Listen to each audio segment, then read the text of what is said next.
Magandang gabi po sa inyo, Sir Malikmata.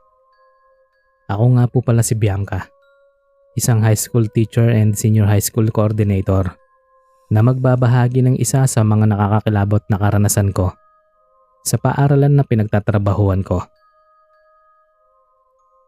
Ever since po ay marami na talaga akong naririnig na mga kwento tungkol daw sa kung ano-anong mga elemento at mga nilalang na gumagala sa paaralang yon. Kalimitan ay naririnig ko yun sa mga estudyante at maging sa gwardiya. Pero kadalasan ay hindi ko pinaniniwalaan. Dahil bakit naman ako maniniwala gayong hindi ko pa naman nararanasang makakita ng ganon. Dati ay sinasaway ko pa yung mga estudyante na nagpapakalat ng mga kwento-kwentong ganon. Pero nung maranasan ko yun mismo ay maging ako ay hindi alam ang gagawin. 7:00 na ng gabi. Nasa faculty office pa ako at nag-aasikaso ng records ng mga estudyanteng papasok dahil malapit na rin ang enrollment nun. May ilan din akong mga dokumentong inaasikaso kaya sinadya akong magpagabi. Mga bandang 7:30 yon. Noon pong nakaramdam ako ng pagod. Kaya sinabi ko sa sarili ko na uuwi na ako at hindi na muna itutuloy yung mga gawaing nakatambak sa lamesa ko. Kasi gabi na rin naman. At isa pa ay gusto ko na rin magpahinga. Matapos noon, ay agad ko na lang iniligpit yung mga gamit ko. Tapos kinuha na yung bag ko at lumabas na ng pinto. Kinuha ko na rin yung padlock ng faculty office noon para maikandado na yon. Pero nung nasa labas na ako ng pinto at isasara na yon, ay nakakita ako ng batang lalaking tumatakbo sa hallway. Yung bata ay siguro kung babase sa height nun ay nasa grade 7 pa lang. Medyo maliit yon. Nakasuot ng uniforme ng paaralan namin. Tapos tumatawa habang tumatakbo. Hindi ko yun mahitsurahan dahil nga naglilikot yon. Kaya po ang ginawa ko ay binilisan yung pagsasara at pagkakandado ng pinto. At pagkatapos nun ay lumapit ako dun sa bata na by that time ay huminto. Tapos nasa may gitna ng hallway at nakatalikod sa akin. Yayayain ko na sana yung umuwi kasi bawal naman talagang magpagabi ang mga estudyante sa paaralan. Maingat akong lumapit doon at nung makalapit niya ako ay agad ko pong hinawakan yun sa kanang balikat. Pero laking gulat ko nung humarap yun sa akin, Sir Malikmata. Yung bata po ay sunog na sunog ang mukha na halos mabura na yon. Wala na yung dalawang mga mata. At halos lumaglag na rin yung mga ngipin nun. Agad ko yung binitawan at nagmamadali akong tumakbo pababa ng hagdan. Muntik na akong madapa nun kasi medyo mataas din yung takong ko. Nasa 2nd palapag pa ng gusali yung pinagmulan ko. Mangyak-ngyak na ako nun sa takot at iniisip ko na sa bawat paglingon ko ay magpapakita yung bata. Mabuti na lang po at rumoronda na yung isa sa mga guard namin nung gabing yon. Nakita niya ako at inalalayan niya ako pabalik sa gate para makauwi na. Takot na takot po ako noon at paulit-ulit kong tinatanong sa guard kung sino yung nakita ko. Pero ang tanging nasabi lang nun sa akin, "Nako ma'am, talaga pong gumagala gabi-gabi yung batang yun sa building na yan. Pero hindi lang po dapat yan ang katakutan dahil marami pa po sila at hindi lang siya nag-iisa."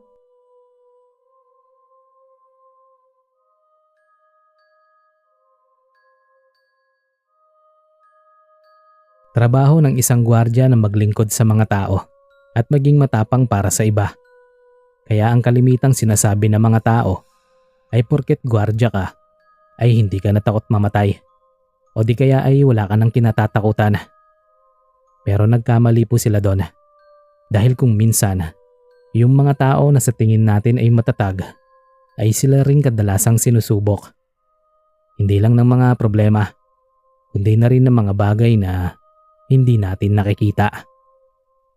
Magandang araw po sa inyo. Tawagin niyo na lang akong Tatay Mario.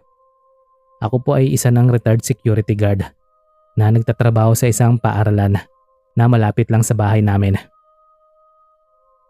Nagtrabaho ako sa paaralan na yun ng mahigit 5 taon at sa haba na rin ng pananatili ko doon ay masasabi kong napakarami ko ng mga karanasan doon. Nagsimula sa kasiyahan pagsasaway ng makukulit na mga estudyante, at maging ang matakot sa mga multo. Ang pinaniniwalaan ng mga matatanda sa amin ay dati raw sementeryo yung paaralan na yon na ipinaayos lang para mapakinabangan ng mga estudyante. Dati ay syempre akala ko ay kalokohan lang yon kasi lahat naman ata ng mga paaralan ay may kanya-kanyang mga kwento. Pero nagbago yung pananaw ko nung minsan kong ma-experience yung nararanasan ng iba. Gabi na yon, pasado 7:00 na ng gabi.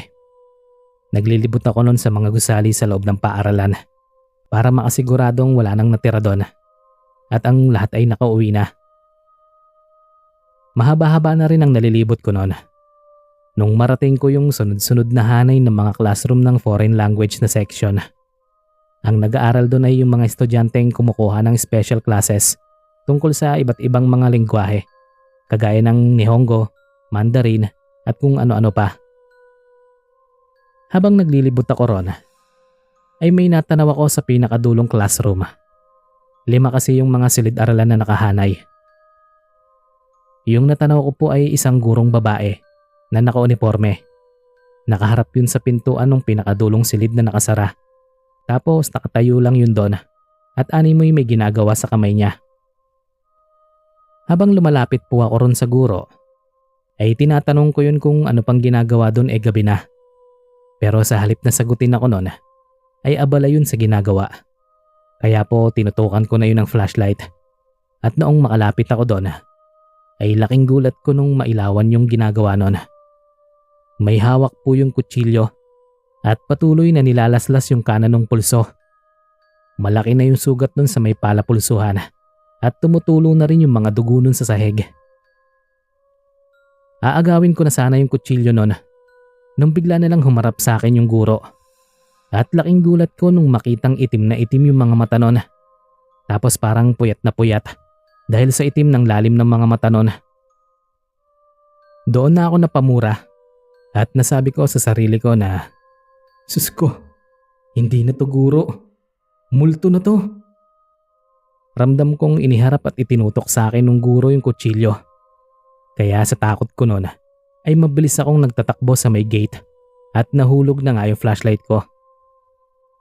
Noong makarating ako sa gate, ay pawis na pawis ako at uhaw na uhaw. Kaya kinailangan ko pang lumabas para bumili ng tubig.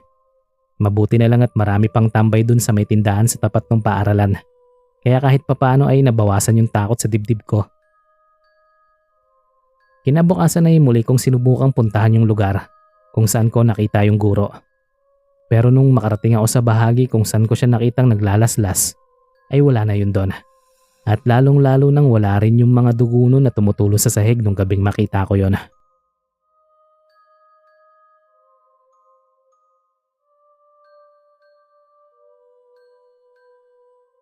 Good morning po sa ating lahat.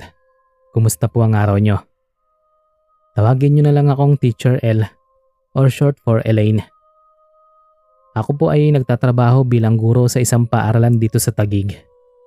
At since may ilang mga kwento akong napapakinggan dito na may kinalaman sa paaralan, ay naisip kong ibahagi na rin itong kahilahilakbot na karanasan ko na sa tingin ng iba ay napakahirap paniwalaan.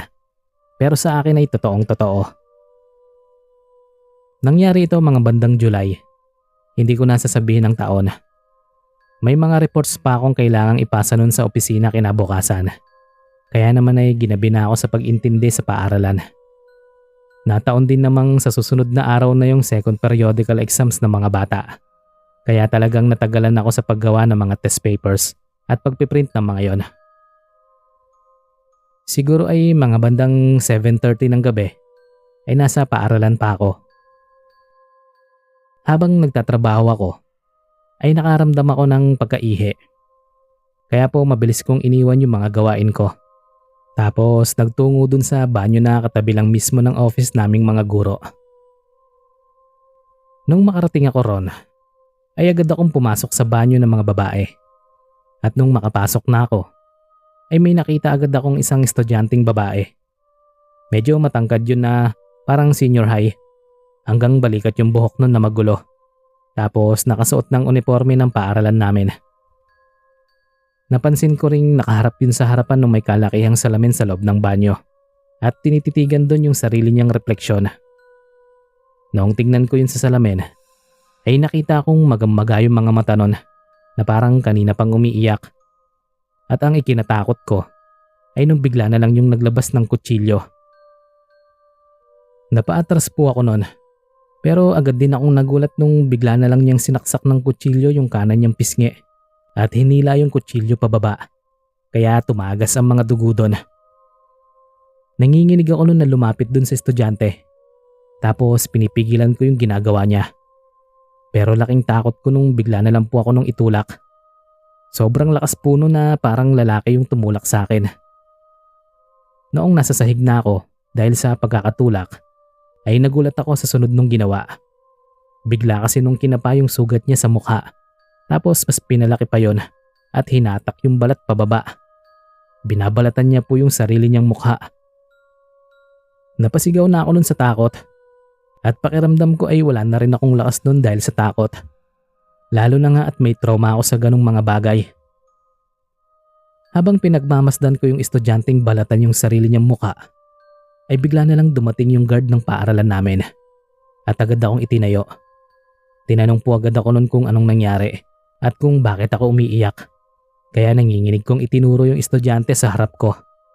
Pero talaga pong nagtaasan lahat ng mga balahibo ko nung makitang wala na yung estudyante sa loob ng banyong yun. Hindi ko na alam nun kung paano magpapaliwanag at saka tumaas na rin ang presyon ko nun. Kaya inalalayan na ako ni Kuyang Guard pabalik sa office namin at tinawagan na yung kuya ko para sunduin ako sa paaralan. Mabuti na lang at mabait yung guard at binigyan ako ng tubig kasi kung hindi ay baka nahimatay na ako ng mga oras na yon. Hanggang ngayon ay malinaw pa sa memorya ko yung nakakadiri at nakakapanglabot na pangyayaring yun, Sir Van. Nagkaroon na ako ng trauma sa CR na yon at sa tuwing nakikita ko nga yun ay pakiramdam ko itatalon yung puso ko sa dibdib ko. May ilan din akong mga co-teachers na nagsasabing madalas nga raw ay may naririnig na babaeng umiiyak sa banyong yon. Wala daw yung pinipiling oras, mapaumaga man, tanghali o gabi.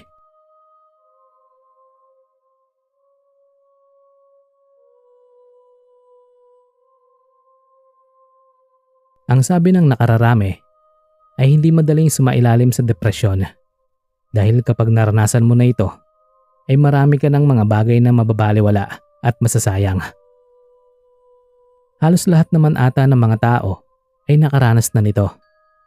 Yung balutin ng matinding kalungkutan at hindi mo na rin alam kung paano lulunasan. Pero ito ang payo ng lola ko na kapag ramdam kong sumasailalim na ako sa depresyon ay pilitin kong humanap ng mga bagay na ikasasaya ko. Dahil kung minsan daw, yung pagiging malungkot at walang buhay natin ang nagbibigay daan para subukin tayo ng mga demonyo.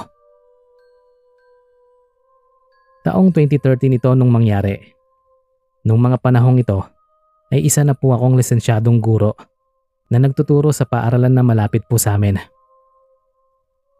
Nagtuturo ako noon sa elementarya at ako ay guro ng ika-6 na baitang o grade 6. Dati ay talagang gustong gusto ko pang magturo dahil bakit hindi? Kumpleto na halos lahat ng gusto ko. May maayos na pamilya at malapit na rin akong ikasal noon. Kaya talagang excited na po ako. Pero sabi nga nila, huwag ka laging magiging masaya dahil hindi mo pa alam yung mga bagay na maaari pang mangyari. Isang buwan nga bago ang kasal namin ng boyfriend ko, ay napag-alaman ko pong may babae yung kinikita habang kami pa. Noong malaman yun ng pamilya ko, ay agad nilang ipinakansela yung kasal at napilitan din akong hiwalayan yung boyfriend ko. Hindi ko po alam yung mararamdaman ko noon. Basta halo-halo yung mga emosyon. At dumating na nga sa puntong madalas ay wala akong tulog. Hindi ko makain at sinusubsub ko yung katawan ko sa pagtatrabaho. Talaga pong pumapasok akong walang matinong tulog. Pakiramdam ko kasi, ayun lang yung paraan para makalimot ako.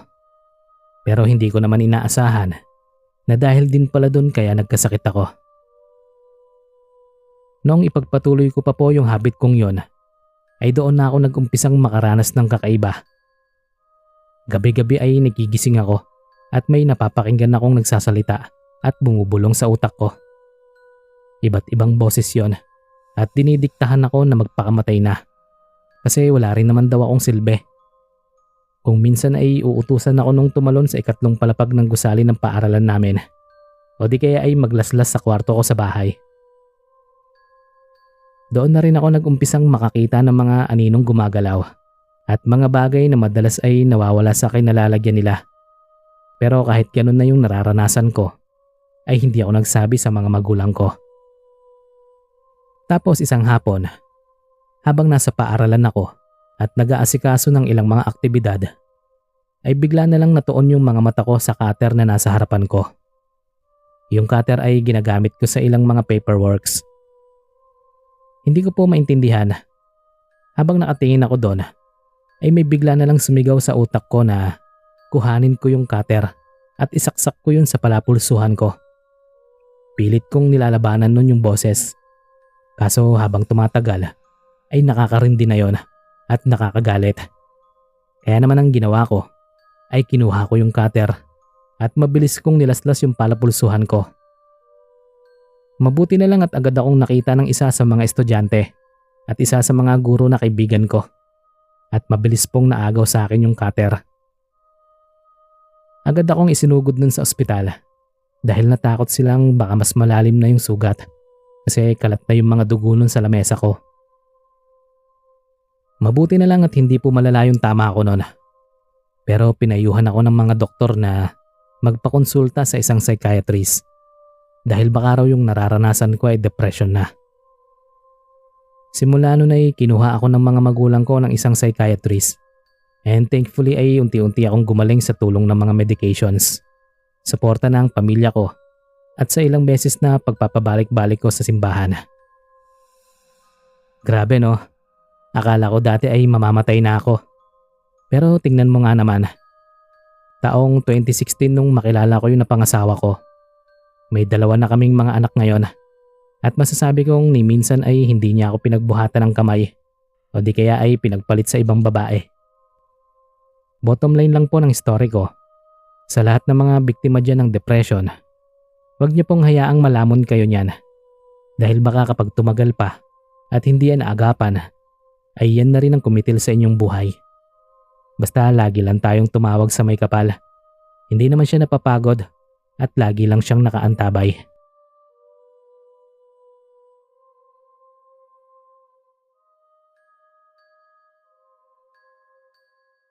Sir Van, hindi ko po to kwento. Ibinahagi lang ito ng kapatid ko na panganay sa aming magkakapatid na nagtatrabaho sa ibang bansa bilang guro. Taong 2017 yon, nung matanggap yung kapatid ko sa ibang bansa para magtrabaho. Hindi naman na nakakapagtaka yon dahil matalino yung kapatid ko at academic achiever din. Sa katunayan nga, yung pagpunta sa bansang yun ay isa sa mga bucket list niya dahil pangarap niya yung bansang yon. Hindi ko na lang po babanggitin yung bansa. Noong unang araw ng pagpunta niya ron, hanggang sa unang araw ng pagtuturo niya, ay palagi niyang ikinukwento sa akin. Noong una ay masasaya yung mga karanasan niya, pero may isang araw nun na unang beses niyang kinilabutan sa lugar na yon. Nangyari daw ito ilang linggo bago ang seremonya ng pagtatapos o yung graduation. Nagkaroon daw sila ng pictorial ng mga estudyante niya para sa yearbook. Umaga daw yon. Nakatayo yung kapatid ko malapit sa cameraman at tinuturuan at inaalalayan yung mga estudyante niya para sa maayos na postura para maganda ang kuha ng mga yon sa camera. Nung una raw ay okay naman, pero maya-maya daw ay nagulat si ate nung makakita ng isang batang duguan ang mukha sa likod ng kurtina na ginamit as background para sa pictorial. Kinilabutan daw nun si ate at kinusot niya pa yung mga mata niya kasi baka raw namamalikmata lang siya at laking pasasalamat naman daw niya nung mawala yung batang duguan pagkatapos niyang magkusot ng mga mata. Para makasigurado ay sinilip niya pa raw yung likod ng kurtina pero wala na yun doon. Natapos daw yung pictorial ay aligaga si ate. Bago rin daw umuwi yung cameraman ay kinausap siya noon at ipapasa nun ng soft copies ng mga litrato kay ate. Kaya po ay inayos nila yon. Kinagabihan ay nagbukas ng laptop si ate para buksan at mag-edit ng mga litrato. Noong una ay tinitingnan lang niya yung mga yon. Nasisiyahan pa siya. Pero noong dumako na sa litrato ng isa sa mga lalaking estudyante niya, ay nakita niya raw na may batang nakasilip doon sa may kurtina sa likod. Blurred daw yon, pero halatang duguan yung bata. Sa takot daw nun ni ate ay naisara niya yung laptop niya. Tapos pinakalma yung sarili. Makalipas ang ilang minuto, ay muli daw niya yung binuksan. Pero nagtaka siya nung makitang wala na yung litrato sa laptop na kasama yung batang duguan. Sinubukan daw niyang halongkatin lahat ng mga litrato, pero nawala na yun ng tuluyan. At ang nakakapagtaka pa, ay yun lang ang nawala at yung ibang litrato ng mga estudyante niya ay maayos naman lahat. Takot na nun si ate, kaya tinawagan niya ako at sinabi niya sa akin sa tingin daw niya ay may batang gumagala dun sa kwarto kung saan naganap yung pictorial nila ng mga estudyante niya.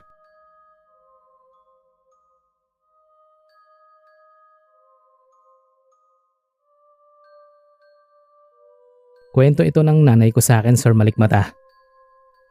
Ayon sa kanya, ito raw ay nangyari nung mga panahong nagtuturo pa siya sa kolehiyo. Retired teacher na rin ang nanay ko. Mahigit 6 na taon din sa pagtuturo si nanay sa kolehiyo. At sa pagdaan ng mga panahong yon, ay napakarami na raw niyang mga karanasan sa mga kababalaghan. Pero ang isa raw sa mga hindi niya makakalimutan ay yung unang beses na may nagparamdam sa kanya. Alauna na raw yun ng hapon. Katatapos lang ng klas ng nanay ko at nakaalis na rin ang lahat ng mga estudyante niya since lunch break na rin nun at gusto nang kumain ng lahat. Naiwan daw si nanay sa desk at nag-check ng mga answer sheet ng mga estudyante niya since katatapos lang ng preliminary exam na mga yon. Tahimik lang daw nun yung buong kwarto. Nang maya-maya ay bigla na lang niyang napakinggang may nag-iingay sa likod niya. Sa may whiteboard. Yung tunog daw ay parang pentel pen na sumusulat dun sa whiteboard. Sa mga hindi nakakaalam, yung tunog ng pentel pen kapag lumalapat sa whiteboard ay medyo masakit sa tenga dahil parang umiigik yon. Ganon daw yung napakinggan ni nanay. Pero hindi niya nalang pinansin nung una. Kasi sino nga naman daw magsusulat doon, gayong mag-isa lang siya sa kwarto. At naisip din niyang baka yung guro sa kabilang classroom yung nagsusulat at gumagawa ng ingay since parang magkadikit lang yung whiteboard sa parehas na dingding. Nagpatuloy daw yung ingay hanggang sa maya-maya ay bigla na lang may lumagapak na pentel pen sa may paanan ni nanay. Kaya daw po nanlaki yung mga mata niya at agad na lumingon sa may whiteboard. Nakita raw niyang may nakasulat doon na laro tayo. Akala ni nanay ay may nagbibiro lang sa kanya. Pero habang nakatitig siya doon, ay bigla na lang nagliparan yung mga answer sheet sa desk niya kahit hindi naman mahangin. Tapos tumaob din yung ilang mga bangko kaya nagtatakbo na raw siya palabas. Takot na takot daw si nanay noon. At dahil nga kinikilabutan na yung muling pumasok dun sa loob ng kwarto mag-isa, ay tumawag siya ng ilang mga estudyante at nagpatulong siyang pulutin isa-isa yung mga answer sheets na itinapon nung kung sino mang gustong makipaglaro sa kanya sa loob ng kwartong yon. Simula nun ay hindi na nagpapaiwan si nanay sa loob ng mga walang katao-taong kwarto. At sa halip na doon gumawa ng kailangan niyang gawin, ay umaakyat na lang daw siya sa office niya. Sa takot na muling magparamdam sa kanya yung kung anumang nakatira dun sa classroom na yon. Hanggang dito na lang po. Maraming salamat sa pakikinig. At sana ay maisama nyo ito sa mga kwentong ibabahagi nyo sa inyong channel.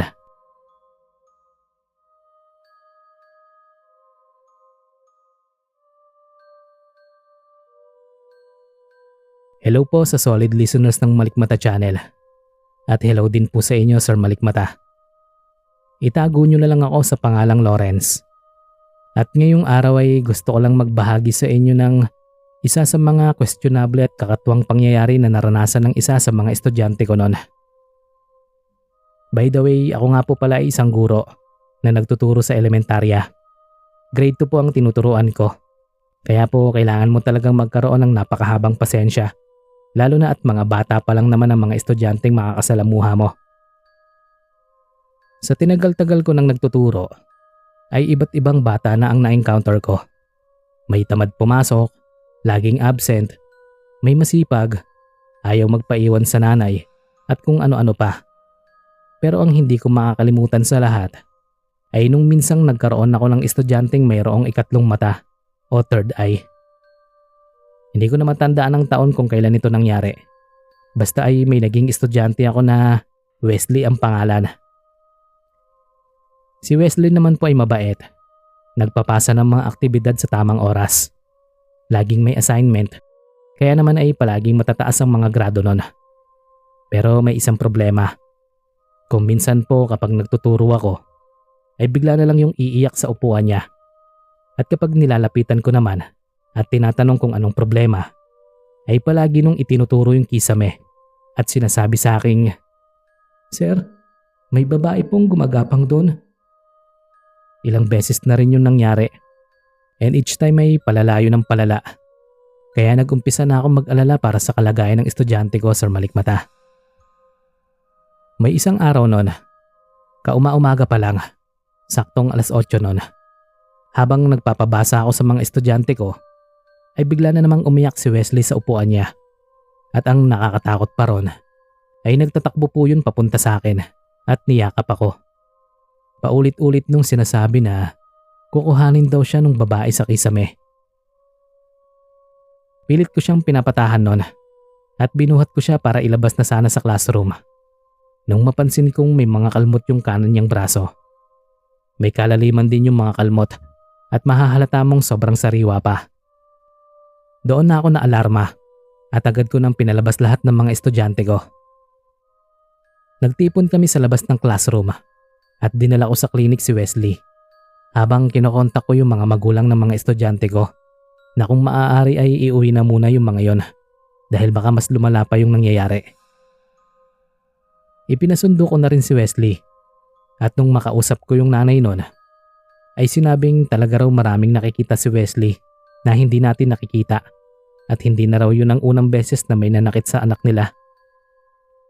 Sinabihan ko sila nun na dalhin sa albularyo yung anak nila. Naniniwala ako ron dahil manggagamot yung lola ko. Makalipas ang ilang araw ay ipinabless namin ng ibang mga guro yung classroom ko. At during the blessing nga ay talaga pong maraming tumitila pong mga gamit na parang may nilalang na ayaw talagang lumaya sa kwartong yon. Kitang-kita yun ng mga estudyante at mga guro. Kaya alam nilang nagsasabi ako ng totoo nung ikinuwento ko sa kanila yung tungkol kay Wesley. Sa awa ng Diyos ay tumahimik na rin yung classroom na yon after ng blessing. Kaya naman naisip kong baka tuluyan ang napalayas yung nilalang na nakatira doon. Yung nilalang na nakikita ni Wesley sa kisame.